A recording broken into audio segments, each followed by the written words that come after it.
তাড়াতাড়ি বলতে হবে। শাসক বিরোধী দল তারা বলেছেন যে এই যে ইস্তফা ক্ষমা প্রার্থনা মুখ্যমন্ত্রী এসবই আসলে শ্বাস দিয়ে মাছ দেখার চেষ্টা, যা আসলে মানে সফল হবে। প্রথমত যুবভারতীর যে ঘটনাটা দুদিন আগে ঘটেছে আমরা সবাই দেখেছি, এটা আমরা কেউ এক্সপেক্ট করি। প্রথমত এটা যে কারণেই হতে থাকে, উদ্যোক্তাদের একাংশের গাফিলতি বলুন বা আয়োজন যারা করেছে তাদের যেমন গাফিলতি রয়েছে, তেমনি পুলিশ প্রশাসনের তরফ থেকেও একটা শিথিলতা, শৈথিল্য বা একটা গাফিলতি রয়েছে, এটা অস্বীকার করার জায়গা নেই।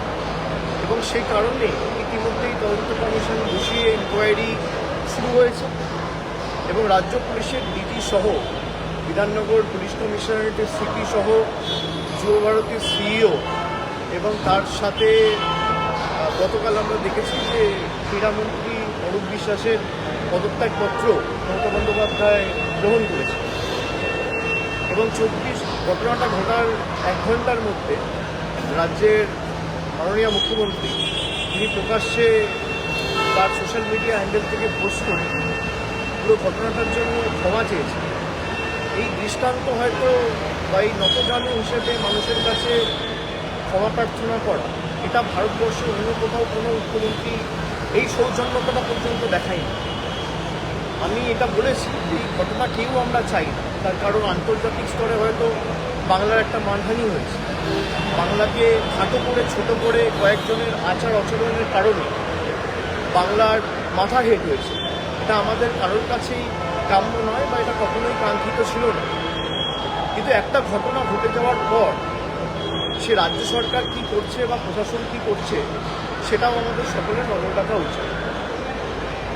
একাধিক রাজ্যে আপনারা দেখেছেন স্ট্যাম্পিডের ঘটনা ঘটে যাওয়ার পর কোনোরকম ধরপাকড় তো দূরের কথা, একটা প্রকাশ্যে এসে মানুষের উদ্দেশ্যে ক্ষমা প্রার্থনা করা বা রাজ্যের প্রশাসনিক প্রধান হিসেবে কোনো মুখ্যমন্ত্রীর ক্ষমা চাওয়ার কথা আমরা গত 40-50 বছরে স্বাধীনতার পর থেকে গত 70 বছরে কোনো দেখতে পাইনি। রেলের একের পর এক দুর্ঘটনা ঘটেছে, শয়ে শয়ে লোক মারা যাচ্ছে, রেলমন্ত্রীর কোথাও কোনো ক্ষমা প্রার্থনা করা আমরা কোথাও দেখতে পাই। কিন্তু মুখ্যমন্ত্রী যেভাবে মানুষের কাছে তিনি, তার কোনো অহংকার নেই, তার কোনো উদ্ধত্ত দম্ভ নেই বিজেপির নেতা মন্ত্রীদের মতো। তিনি বারবার এটা বলেছেন যে আমাদের মাথা নত করতে হলে আমরা মানুষের সামনে করব। কোথাও একটা রাজ্য প্রশাসনের ভুল হয়েছে বা গাফিলতি ছিল সেটা তো তিনি স্বীকার করেছেন, স্বীকার করে ক্ষমা চেয়েছেন এবং আমাদের এই ঘটনা থেকে শিক্ষা নিয়ে যাতে ভবিষ্যতে এই ঘটনার কোনো পুনরাবৃত্তি না হয় এটা সকলকে সুনিশ্চিত করতে হবে। এই নিয়ে রাজনীতি যারা করছে তারা বাংলাকে আরও ছোট করছে। আমাদের সকলের উচিত যে বাংলার যে মানে ফুটবলের মেক্কা মদিনা বলতে আমরা বাংলাকে বলি এবং যে আশা উৎসাহ নিয়ে দর্শকরা এসেছিল কয়েকজনের ব্যবহার এবং আচার আচরণ বা আধিক্যেতামি, আমি কথাটা শব্দটা এই কারণে ব্যবহার করছি, বেশি উৎসাহী হয়ে আধিক্যেতামি দেখাতে গিয়ে যারা সমর্থকদের বা ফ্যানদের অনেক কষ্টে মানুষ টিকিট কেটে এসেছিল, যারা নিরাশ করেছে তাকে জবাবদিহি করতে হবে এবং উদ্যোক্তারা নিশ্চিতভাবে দায়ী। তার কারণ সেখানে যে অনুষ্ঠানগুলো হওয়ার কথা ছিল কোনোটাই হয়নি এবং নির্ধারিত বা নির্দিষ্ট সময়ের অনেক আগেই তিনি এয়ারপোর্টে ফিরে অন্য রাজ্যের উদ্দেশ্যে রওনা দিয়েছেন। তা নিশ্চিতভাবে যারা পুজোয় নতুন জামাকাপড় না কিনে মাসের পর মাস টাকা জমিয়ে কেউ 10,000, কেউ 8,000, কেউ 12,000, কেউ 15,000 টাকার টিকিট দিয়ে এক ঝলক মেসিকে দেখবে বলে এসেছিল, তাদের হতাশ হওয়ার কারণ রয়েছে এবং এটা যথার্থ। কিন্তু এটা নিয়ে যেন রাজনীতি না হয়। তাদের যাদের বিরুদ্ধে ক্ষোভ ছিল, যাদের বিরুদ্ধে অভিযোগ ছিল, তাদের সকলের বিরুদ্ধে রাজ্য ব্যবস্থা নিচ্ছে। সে পুলিশ প্রশাসনের প্রতিনিধি হোক বা যুবভারতীর সিইও হোক বা মন্ত্রিসভার কোনো সদস্য হোক, এবং এই নিয়ে তদন্ত চলছে। আগামী দিনে যাদের গাফিলতি পাওয়া যাবে বা যাদের শৈথিল্যের কারণে এই ঘটনা ঘটেছে, যাদের ইনভলভমেন্ট থাকবে তারা সকলের বিরুদ্ধেই আমি নিশ্চিত রাজ্য সরকার ব্যবস্থা করবে।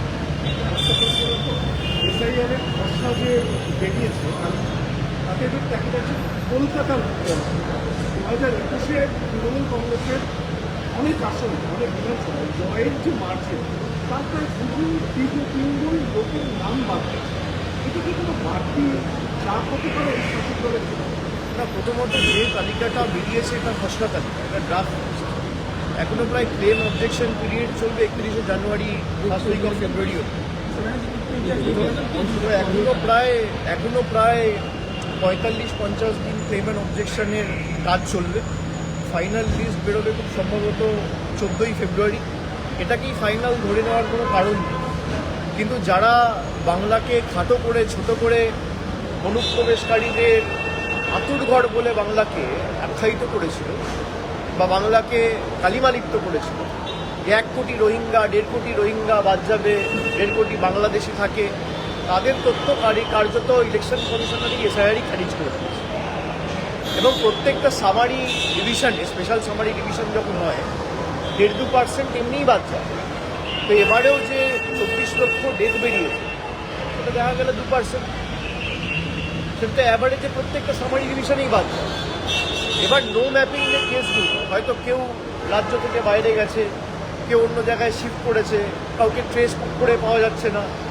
তো এই যে কেসগুলো রয়েছে এগুলো ক্লেম অ্যান্ড অবজেকশন পিরিয়ডে ক্লেম ফাইল করা হবে, তার পরবর্তীকালে হিয়ারিং হবে, তারপরে ফাইনাল লিস্টে তার নাম থাকবে কি না থাকবে সে হিয়ারিংয়ের বেসিসে তার নাম প্রকাশিত হবে ফাইনাল লিস্টে। এটাকেই ফাইনাল লিস্ট ধরে নেওয়ার কোনো কারণ নেই।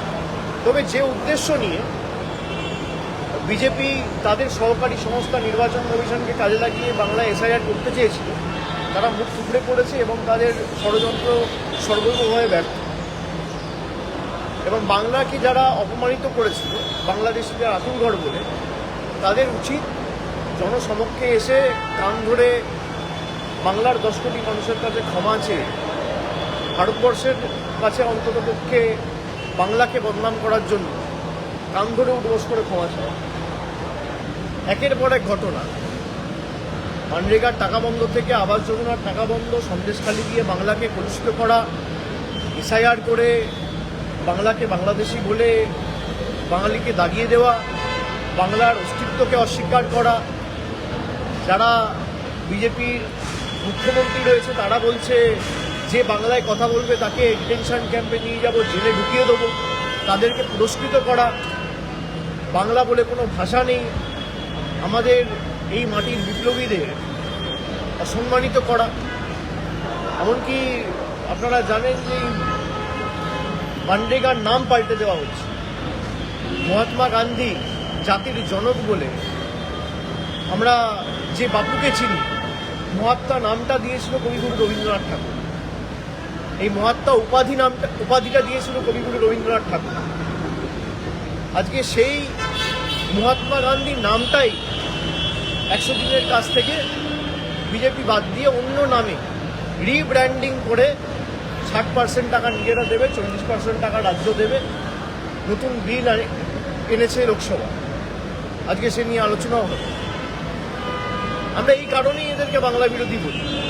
কোনো রাম শ্যাম যদু মধু নয়। যে উপাধি কবিগুরু রবীন্দ্রনাথ ঠাকুর দিয়েছিল সেই উপাধি কেড়ে নিয়ে নিজেদের ইচ্ছামতো নাম বদল করে রাজ্যের টাকা আটকে রেখে জোর জবরদস্তি করে 2,64,65,00,000 জব কার্ড হোল্ডারকে বঞ্চিত করা। যারা কাজ করেছিল এমন প্রায় 70,00,000-69 লক্ষ জব কার্ড হোল্ডারের যোগ্য প্রাপ্য পাওনা তারা আটকে রেখেছে। প্রায় 2 বছর 2.5 বছর পর রাজ্য সরকার নিজের কোষাগার থেকে ডাইরেক্ট ব্যাংক ট্রান্সফার করে তাদের যোগ্য টাকা 2024 ফেব্রুয়ারি মাসে তাদের ব্যাংক অ্যাকাউন্টে পৌঁছে দিয়েছে। এবং যে উদ্দেশ্য নিয়ে তারা এসআইআর করেছে পুরোটাই মুখ থুবড়ে পড়েছে। এবং বিজেপির যদি ক্ষমতা থাকে তাহলে ইলেকশন কমিশনের কাছে তো অনেকবার যায় একটা চিঠি লিখে যাদের নাম তালিকা থেকে বাদ গেছে সে তালিকাটা প্রকাশ করবে। এবং সীমান্তবর্তী এলাকায় কাদের নাম বাদ গেছে তালিকা প্রকাশ করে, বিহারেও তো তালিকা প্রকাশ করতে পারি। আমরা চাই তালিকা প্রকাশ করা, অ্যাকাউন্টেবিলিটি কোথায়? আজকে এসআইআরের কারণে, অপরিকল্পিত এসআইআরের কারণে একের পর এক বিএলও আত্মঘাতী হয়েছে। তারা দায় চাপিয়েছে ইলেকশন কমিশনের উপর। এই বিএলওদের তৃণমূল কংগ্রেস বা আমাদের সরকার অ্যাপয়েন্ট করেনি, এই বিএলওদের অ্যাপয়েন্ট করেছে ইলেকশন কমিশন। আজকে তারা আত্মঘাতী হয়ে দায় করে গেছে ইলেকশন কমিশন। এই অপরিকল্পিত এবং কোনো রকমভাবে কোনো আলোচনা না করে হঠাৎ করে 2 বছরের এসআইআর এর কাজ আমি 2 মাসে সম্পূর্ণ করব বলে জোর জবরদস্তি মানুষের ঘাড়ে এসআইআর চাপিয়ে দিয়ে মানুষ বেছে নেওয়া কে ভোট দেবে, আর ভোটাধিকার খর্ব করে, মৌলিক অধিকার খর্ব করে আমার রাজনৈতিক স্বার্থ চরিতার্থ করার যে নির্লজ্জ ষড়যন্ত্র এবং পরিকল্পনা, তার যোগ্য জবাব মানুষ আগামী দিন দেবে। কিন্তু বাংলাকে যেভাবে এরা হেনস্থা করেছে, আমার অনুরোধ থাকবে অন্ততপক্ষে এখানকার বিজেপির নেতা যারা আছে, যারা বাংলায় জন্মেছে, যারা দিল্লির তল্পিবাহক হিসেবে কাজ করছে, দিল্লির চাটুকারিতা না করে, কৃতদাসত্ব না করে, আর তল্পিবাহকতা না করে, বাংলার ন্যূনতম সম্মান বোধ যদি তাদের থাকে, বাংলার প্রতি ন্যূনতম সম্মান বোধ বা বাংলার প্রতি ন্যূনতম বিবেকবোধ যদি তাদের থাকে, তাহলে অন্ততপক্ষে বাংলাকে বাংলাদেশের সাথে তুলনা করে বাংলাদেশি বলে আমাদের পুরো জাতিটাকে আখ্যায়িত করে 10 কোটি বঙ্গবাসীকে যারা অপমান করেছে, তারা কান ধরে মানুষের কাছে ক্ষমা চায়। 1 কোটি বাংলাদেশি নাকি পশ্চিমবঙ্গে ঢুকে গেছে, 1 কোটি রোহিঙ্গা ঢুকে গেছে, তাহলে কোথায় তারা? আমি তর্কের খাতিরে ধরে নিলাম বাংলায় বাংলাদেশিরা ঢুকেছে, তর্কের খাতিরে। তাহলে ভারতবর্ষের রাজধানী দিল্লিতে ব্লাস্ট হচ্ছে কি করে? পেহেলগামে জম্মু কাশ্মীর থেকে, বর্ডার থেকে সন্ত্রাসবাদীরা ঢুকছে কি করে? সেখানে তো তৃণমূল কংগ্রেস নেই। জম্মু কাশ্মীরের মুখ্যমন্ত্রী তো মমতা ব্যানার্জি নয়। জম্মু কাশ্মীরের পুলিশ তো তৃণমূল সরকার চালায় না। আজকে সেখানে ব্লাস্ট হওয়ার পরেও যার ব্যর্থতার কারণে সেখানে টেররিস্টরা ঢুকে দিনের বেলায় হত্যালীলা চালানো, সেই আইবি চিফকে 1 বছর এক্সটেনশন দেওয়া হলো কি কারণে? সেই আইবি চিফের ব্যর্থতার কারণে দিল্লিতে ব্লাস্ট হলো, সে এখনো তার নিজ পদে বহাল কি কারণে? এই উত্তরগুলো তো দিতে হবে। এই উত্তরগুলো আমরা পার্লামেন্টে করলে কোশ্চেন কোনোদিন আসে না, ওঠেই না। যারা বাংলাকে ছোট করতে চেয়েছে, যারা বাংলাকে খাটো করতে চেয়েছে, তারা নিজেই ছোট হবে। কবির কথায় বলি, রবীন্দ্রনাথ ঠাকুর বলেছেন, হাউই কহিল মোর কি সাহস ভাই, তারকার গায়ে আমি দিয়ে আসি ঠাই। কবি কহে তারকারও লাগে না তো কিছু, সেই ঠাই ফিরিয়ে আসে তোরই পিছু পিছু। আকাশের দিকে তাকিয়ে থুতু ফেললে নিজের গায়ে পড়ে। বিজেপির নেতাদের উপলব্ধি করার সময় এসেছে। বাংলার মানুষের আপনারা পানীয় জল থেকে শুরু করে আবাস, রাস্তা, 100 দিনের কাজ, প্রায় 2 লক্ষ কোটি টাকার বকেয়া পাওনা, সব কিছু না পেরে মৌলিক অধিকারটাকেও কেড়ে নিতে চেয়েছে। মানুষ দেয়নি, রুখে দাঁড়িয়েছে। আমি স্যালুট জানাই বাংলার প্রত্যেকটা মানুষকে এবং তৃণমূল কংগ্রেসের প্রায় 80,000 BLA-2 যারা অক্লান্ত পরিশ্রম করে মানুষের এই অধিকার যাতে মানুষের হাতে থাকে সুনিশ্চিত করতে পেরেছে। এবং শহর এলাকায় যেখানে যেখানে নাম বাদ গেছে, ক্লেম অ্যান্ড অবজেকশন পিরিয়ডে যদি কোথাও কোনো নাম বাদ গিয়ে থাকে, আমরা ক্লেম ফাইল করব, অবজেকশনে হিয়ারিং হবে। সে যদি যোগ্য ভোটার হয়, 1000 চেষ্টা করেও তার নাম ভোটার লিস্ট থেকেও বাদ দিতে পারবে না। চক্রান্ত করে আটকানো যায় না। এই চক্রান্ত আগেও কাজ করেনি, আগামী দিনেও কাজ করবে। Atomic bill is about to pass in Lok Sabha. Already opposition walked out. I'll have to see. I cannot comment randomly without checking with my colleagues in the Lok Sabha. ठीक है? एसआईआर में बहुत सारे जो gelling voter उनका भी नाम बात गया है। जी एसआईआर में जो जेलिंग वोटर हाँ, एक आप देखेंगे कि हमारे डानकुडी में 18 नंबर वार्ड का काउंसिलर है, उसका नाम, उसको दिखा दिया है डेथ, उसको डेड कर दिया है। तो जिंदा आदमी को अगर डेड बना दिया है तो एसआईआर का क्या इंपॉर्टेंस है और क्या यूटिलिटी है, ये सब आपके सामने है। और जिस एसआईआर के आधार पे देश का प्रधानमंत्री, देश का गृह मंत्री, देश का सरकार और पूरा देश का कैबिनेट चुन के आया है, वो कह रहे हैं कि भाई आप इलीगल हो, हम लीगल है। भाई अगर वोटर्स इलीगल है तो प्राइम मिनिस्टर भी इलीगल है, अगर वोटर इलीगल है तो होम मिनिस्टर भी इलीगल है, अगर वोटर इलीगल है तो 543 MP भी इलीगल है। ये कैसे हो सकता है कि वोटर इलीगल है, आप लीगल है? 140 करोड़ जनता इलीगल है, लेकिन देश का प्रधानमंत्री लीगल है। 140 करोड़ जनता इलीगल है, लेकिन गृह मंत्री लीगल है। 140 करोड़ जनता इलीगल है, लेकिन देश का डिफेंस मिनिस्टर लीगल है। 140 करोड़ जनता इलीगल है, लेकिन देश का हेल्थ मिनिस्टर लीगल है। 140 करोड़ जनता इलीगल है, लेकिन देश का रेलवे मिनिस्टर लीगल है। भाई इसी जनता ने तो आपको बिठाया है। ये अगर इलीगल है तो आप भी इलीगल है। ये अगर वोटर लिस्ट साफ होगा तो आपका लोकसभा भी डिसॉल्व होना चाहिए। ये जनता कभी अकाउंटेबिलिटी पे नहीं मानता है। ये लोग कभी अकाउंटेबिलिटी, जनता अकाउंटेबिलिटी मांगता है और सरकार कभी अकाउंटेबिलिटी नहीं देना चाहता है।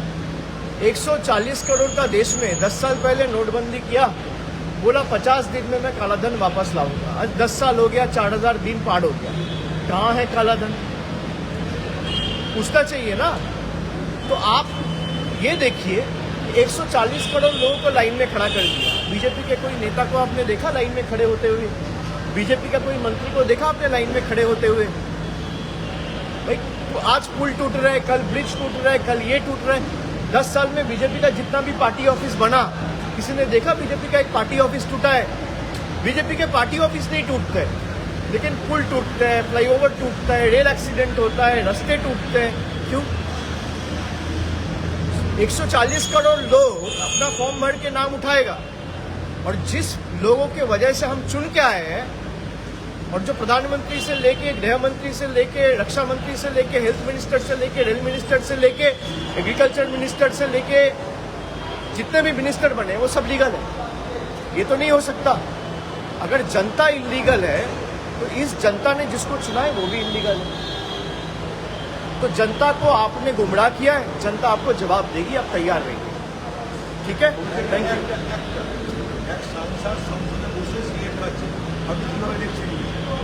না আমি যতক্ষণ না কিছু দেখবো, আমি ফুটেজের বেসিসে আমি কোনো কথা বলতে পারবো না। যদি কোথাও কোনো ফুটেজ থাকে আপনারা রিলিজ করবেন, দেখাবেন, দলীয় তরফ থেকে আমরা ব্যবস্থা নেব।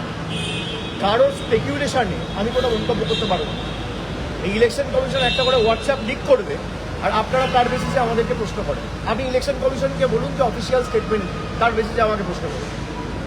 কোন বিজেপির সাংসদ কোথায় একটা টুইট করে 5 সেকেন্ডের একটা ফুটেজ ছাড়ছে মুখ ঢাকা, তার বেসিসে আমি কোনো কথা বলতে পারবো না। পার্লামেন্টে না কম করে কিছু না হলেও 50 থেকে 100টা ক্যামেরা আছে। আপনি ফুটেজ রিলিজ করবেন, তারপর আমাকে প্রশ্ন করবেন, এবং দলীয় স্তরেও আমরা দরকার হলে সমাজ করে ব্যবস্থা। এরকম ঘটনা তৃণমূল কংগ্রেস এনকারেজ করে।